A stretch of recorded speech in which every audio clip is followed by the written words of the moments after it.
Welcome back, guys, to the Football Tea. It's your boy Football Matter, and I'm here with We Talk Football.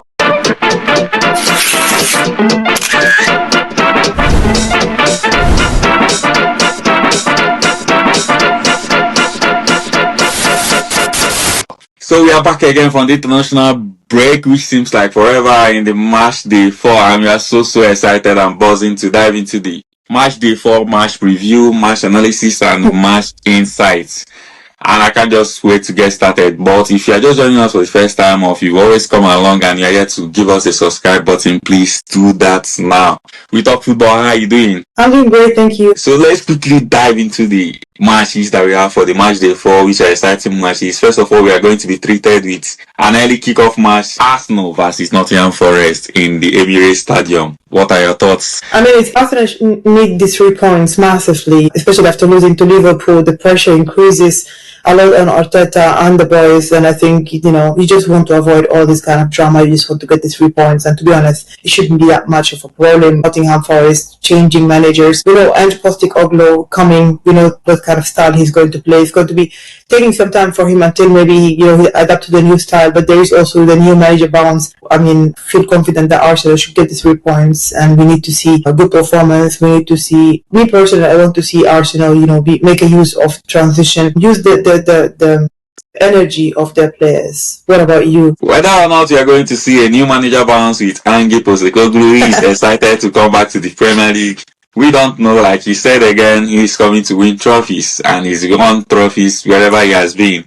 I love the guy. He's so strong-headed. He's so positive. I actually love him too. He's got a lot of self-belief. So I was kind of skeptic with the selection of him as the new manager to replace Nuno Espirito Santo, whose 2 formation tactics or principles are quite different. Whether or not we are going to see normal ANGE jump straight to his tactics, and then we see Nottingham Forest in that crazy high line, or we just see a more conservative side like we saw in the last match or in the Europa League against Tottenham and Manchester United, where after he scored, he was very much conservative and made sure his team saw the victory. Maybe it's become more adaptive, but it's not going to be long before we know. But again, Nottingham versus Arsenal, ARTETA versus ANGE. ANGE has not gotten any result out of ARTETA. He's lost 3 times and had only 1 draw, even while playing as a Tottenham side, which are bitter rivals to Arsenal. And again, Arsenal has always gotten the better of Nottingham Forest. If you check their head-to-head clash,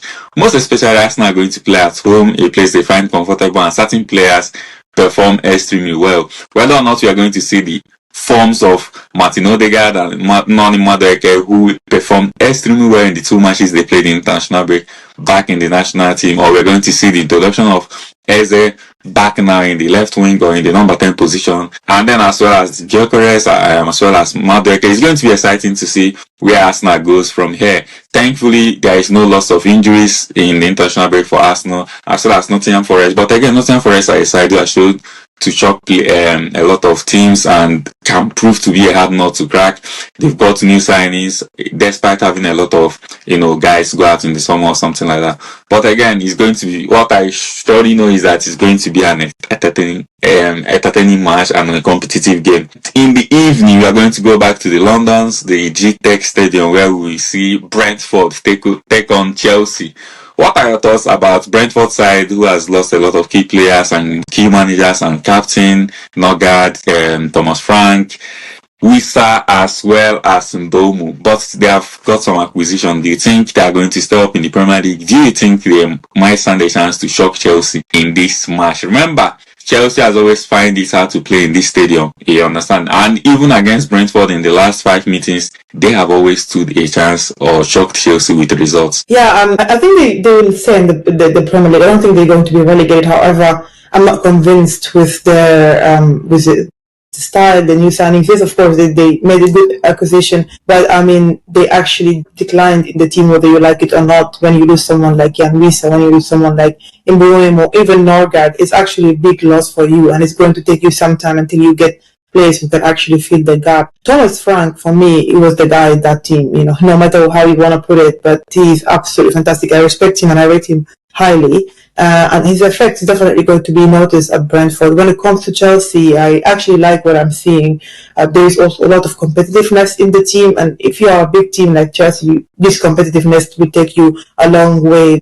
Getting 7 points, in the first 3 games with convincing kind of performances. When Kopama got injured, a lot of people were, very scared. However, Stefan tried, his best, and I think Enzo Maresca found a way to kind of fill the gap, because Cole Palmer is Cole Palmer. He's just someone that makes a difference, make the difference from so many positions, from so many points where you don't even think the difference can be made, and he still can make that. Also, the players from their side, I think defensively, the fullbacks, they are very stacked, but I'm not convinced with the defenders. However, things are working in the right way, and I think Chelsea is just going to only improve that midfield.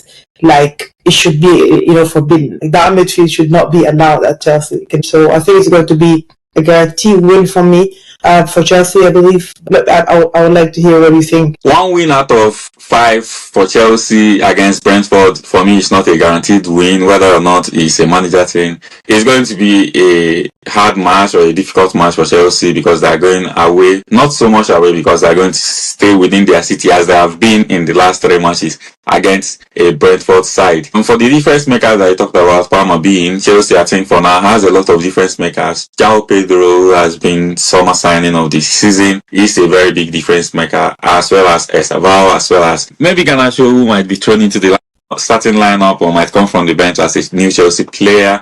And then we've got also Enzo Fernandez, who has been racking up those goals and assists, and in the Premier League in 2025 as a whole, only Mohamed Salah has more goal contribution than Enzo Fernandez. As well as we have Caicedo, who can kickstart or turn defense to attack with a very good tackle, which makes statement. Kukurea also is not shy of making those late runs into the box to connect crosses or connect passes, as well as Reece James, who we saw deliver a wonderful cross as a fullback in the England national team.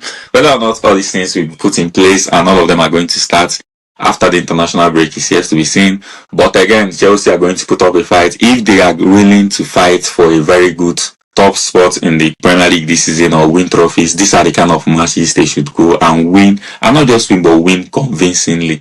That being said, let us quickly go to the Sunday matches, which is also going to be a super Sunday. We are going to have 2 matches, 2 good matches. One, we are going to have Burnley versus Liverpool in the Toughmore Stadium. The Burnley side, which are the new promoted side, has seen themselves win a match. They're among the 17 teams that have won a match in this season at least. And then they're going to face again the title contenders and then title favorites Liverpool, has spent a lot of money bringing in Isak. Whether or not Isak is going to get a start in this match or Ekitike will be rewarded for a very good start in the Liverpool side is yet to be seen. But again, Toughmore Stadium is not a tough place for Liverpool to go, as they have won 8 out of their last 9 matches there and last 6 matches consecutively. Do you think that Burnley is going to put up a good fight and take away points from Liverpool, maybe a draw or maybe a surprise win on Sunday against Liverpool, or you think it's going to be a normal day in the office for Liverpool? To be honest, Burnley actually surprised me, or at least especially in the last game, they played pretty bravely.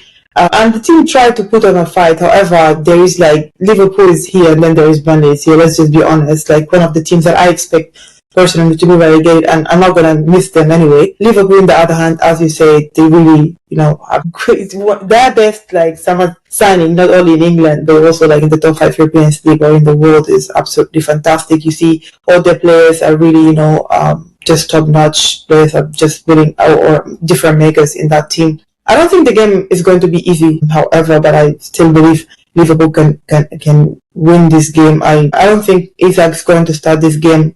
I mean, realistically speaking, Hogo Ekitike should continue because it works out.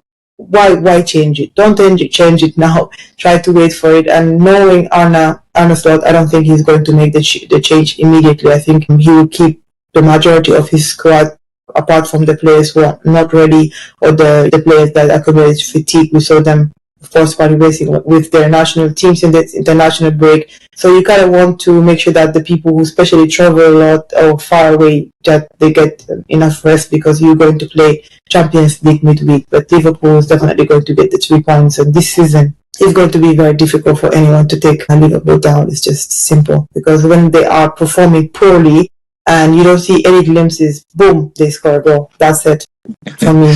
Yeah.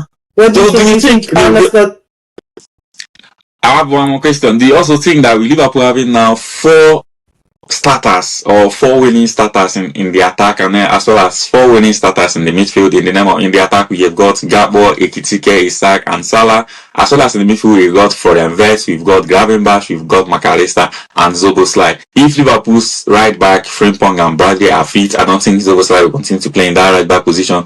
With these guys having 4 in the midfield and 4 attackers, do you think there will be a tweak in the formation to accommodate some of the players that they have acquired, or do you think Arne Slot will maintain his formation and then have some quality players on the bench? I think if you look into Arne Slot, he will make the change, but he would not make like a very huge shift in the formations. Because why? I think it makes more sense for you or for Arne Slot to kind of have that kind of great depth on the bench next to you. You can bring them to make the difference at any given point.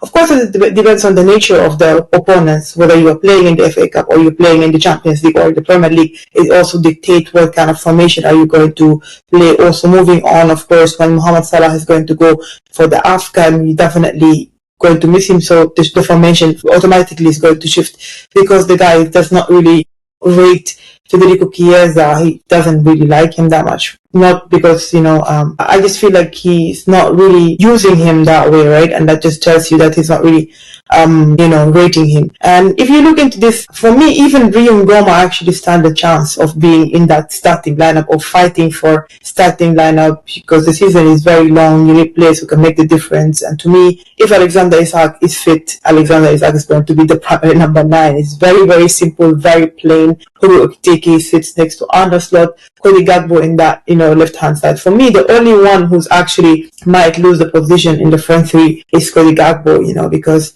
Cody Gakpo's brilliant player. It's like, I feel like the difference he makes, it goes almost unnoticed, because he's not that flashy, he's not that flary, but yet he can make the difference.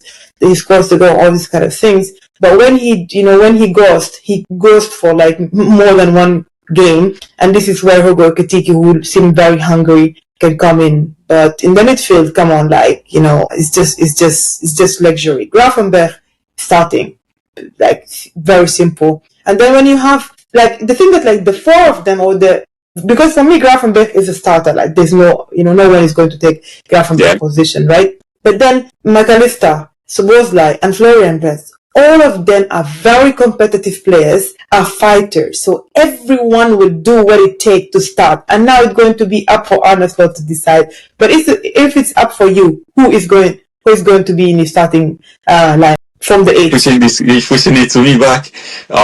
I think, like you said, Gravenberch should start because he's got different breed.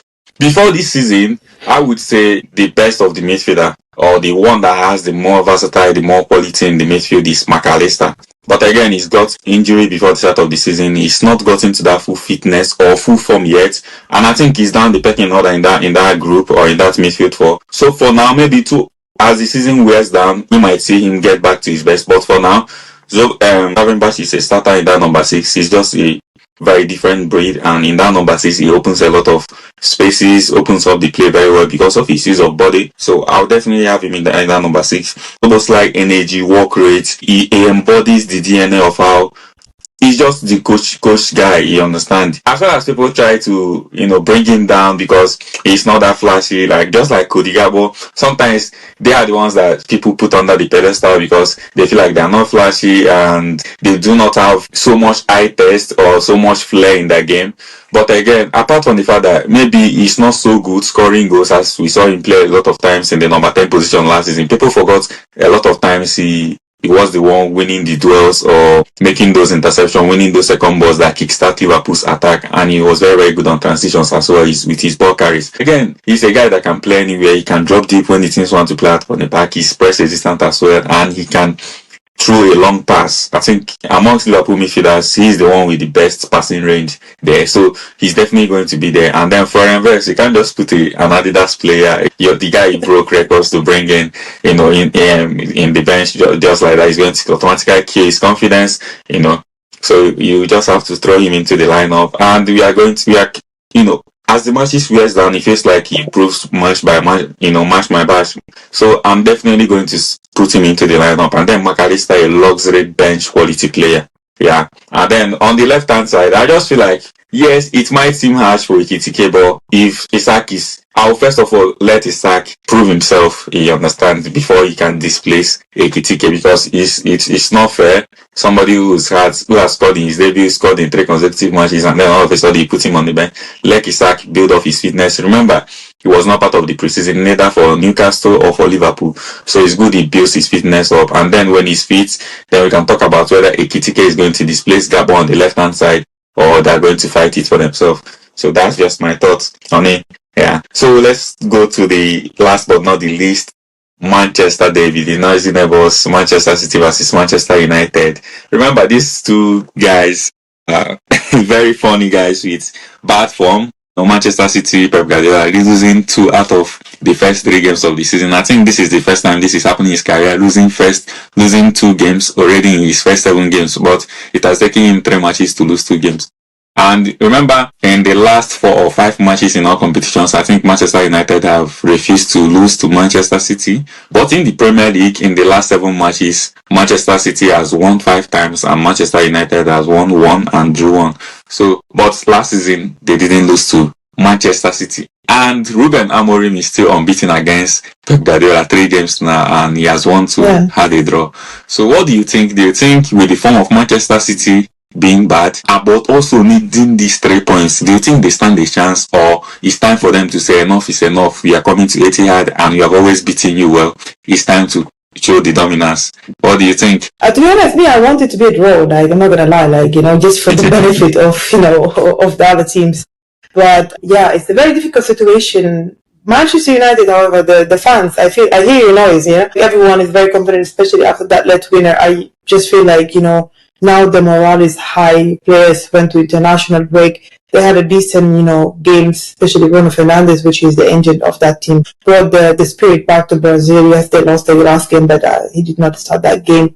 And then you have Mbeumo, who actually have a decent game for Cameroon, but the outcome wasn't good for them. Now also having, Onana out, like removing a lot of the players that Ruben Amorim deemed like access player, or players he doesn't want them in the squad. Bayern Dier starting is like, you might as well just bring anyone and put there. So for me, but the funny thing is, we might actually experience 2 new goalkeepers make their debut. Gianluca Donnarumma start for Man City, and then we might see Lammens for Manchester United. I mean, to be honest, like Lammens, I don't think Lammens should start. Like, the boy just came, right? Like, and then it doesn't send a good message for someone like Bayern Dier. You just give this game for Bayern Dier. Bayern Dier is an okay goalkeeper, but these Manchester United goalkeepers, they're just allergic to set pieces and corner kicks. They will just be like, I don't know what they're thinking at that point, but there's no confidence.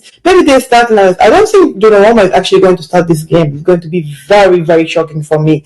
I'm not going to lie, because he's not even there for 3 days yet. So starting that game, I don't think so. But the injury list, like, these people have like already starting lineup who's injured, right? So it's going to be very much like a risk or a problem for them. Sometimes when you give chances to young players or players who are not regular starter, they actually show you class, because sometimes you do not need to complicate things, right? Which is the problems of Pep Guardiola, that he complicated things. Like, you are playing against Manchester United, who have a very, if you watch the 3 games for Manchester United, you could tell that Manchester United tried to press, right? But in this press, they commit a lot of body, and you can actually break the entire structure with one long pass. We saw Fulham, make a fantastic use of it. So stop complicating things. Stop thinking that you're the big boy. You need the 3 points. Do the basics. And yeah, I'm very much looking forward for this game, to be honest. I just want the draw. I don't want anyone to go upset out of the game. What is for you? Well, for me, I'm just going to expect a very entertaining match. Two teams going out for each other to see and exploit each other's weakness, just like you talk about set piece being a very big and huge problem for Manchester United throughout last season. And he has continued this season. So Manchester City will be looking to exploit every set piece they have had. And if Bayanda starts, they are going to look to intimidate him, to pin him down, as well as have their chance to score from the set piece. Because in this kind of matches, some of them are usually won with set piece goal when it's very, very tough and close. As you said, Manchester United is going to press, which also leaves room for Manchester City players to also exploit, because normally sometimes Manchester City struggle against a side that sits at the back. But again, this is the type of game Manchester United players thriving, and this is the type of game Ruben Amorim thriving. A side who is possessive, a side who wants to come out and play the game, and they all look very impressive when they are the underdogs. So on transitions, Manchester United attack looks to be very. They have quick SNDs, good feet with the new acquisition and new quality they have added. But again, they will miss the early Matthews Cunha, who was injured in the last match. But we are going to see the eyes of Mason Mount or maybe Ahmad in the lineup, and it's going to be very, very interesting. So it can go either way. I just can't predict the match because both teams really need the point. Manchester City losing 2 matches now back to back. The fourth one at Etihad, the fans will be at their back and be looking to cheer them on to win a match, as well as Pep Guardiola looking to also get back to form. About the injury list, I do not so much understand that, because a lot of the players they listed there, I feel like it's because of the international break, because there were no return dates there. I feel like a lot of the injuries, like reported, are minor injuries. It's only Kovacic and maybe Sheki are like people that, and one other guy or 2 other guys that go long term. But a lot of these guys, we will see them back this weekend and in the Champions League, definitely. So that's just it.